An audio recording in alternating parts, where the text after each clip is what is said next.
You know what really grinds my gears? I go out, I spend my hard-earned money, I spend a lot of sweat and tears, build me a brand new house, right?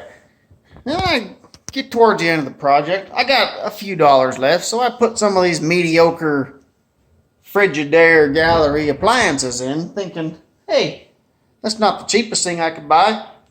They ought to be pretty good. Well, for too long, this here Frigidaire gallery microwave quits working. So what I had going on here is every time I'd open the door when it was running, she'd trip the breaker. Not just the GFI, not just turn off. I'd have to go out to the panel and flip the breaker back on. And what a pain in the butt, you know. So then you kind of remember to just, well, make sure you hit the stop button before you open the door. Well, soon enough, that wasn't good enough anymore. Next thing I know, as soon as I hit the start button, she's flipping the breaker.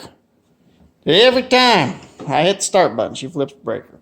So I get to turn this apart. And mind me, there are a few videos about tearing these microwaves apart. And they like to tell you what screws to take out and stuff. You know what? If you can't get the microwave torn apart, you shouldn't be trying to perform a repair. So I get the panel off, I get the stuff off, and anyways, there's stuff in here, I don't know what it is, but there's things that, there's switches and there's deals, and anyways, this here switch right here, it's the door safety switch, right? It fits in here, I already took it out. It's got 3 switches on it, top, the middle, and the bottom. Now these switches are typical, they're either and or not. So the top 2 are normally open. Oh, I'm sorry, top 2 are normally closed and the bottom one's normally open. So when you shut the door, you should have continuity. Watch this. I'm going to take this here fluky. I'm going to turn it to the setting that makes it beep. And then I'm go over here, grab me a deal. Okay, so the bottom one is normally open, and the top one is normally open. The middle switch is normally closed. Oh, you hear that? Well, when you shut the microwave, it's opposite, because all these switches get pushed. So anyway, just take my word for it. When you shut the microwave, the top 2 should be open, and the middle one, the top 2 should be closed, the middle one should be open. But, so I watched some troubleshooting videos on this, and they're like, well, you know, yeah, my middle one was the bad switch. You know what? It's not.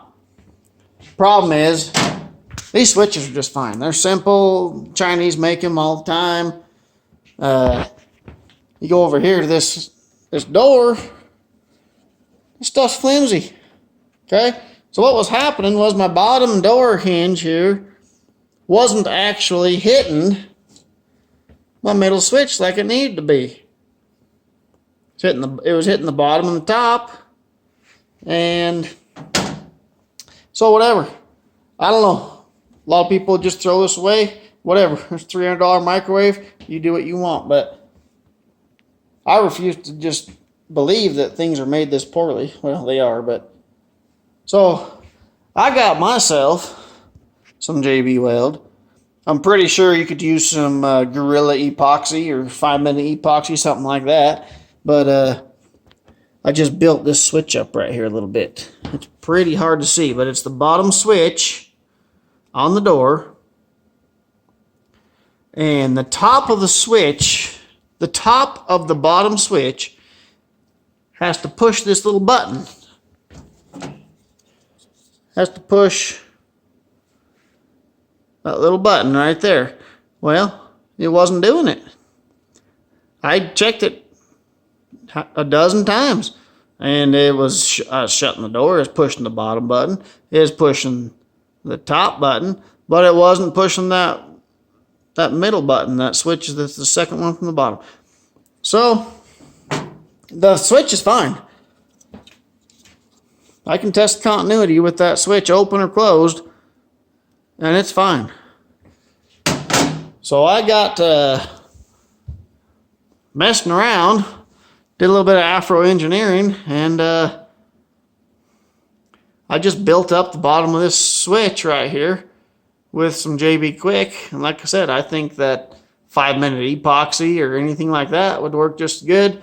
And now when it closes, it hits that switch just fine. That one right there.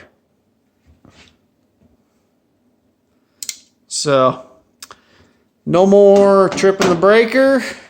I'm not really sure how long this is going to last. It was a pretty good redneck fix there, but, you know, it beats the hell out of going down today, down to the old Sears Roebuck and buying me a new $300 micro tuner there. So hopefully this works out for a while, and if not, I'll figure out something else to do, and I'll post up a new video for you. So any of you looking, microwave, tripping breaker, 99% of the time, it's in these door switches, but most of the time it's not actually one of the switches themselves. It's the little prongs on the door aren't actually pushing the switch. So, all right, good luck.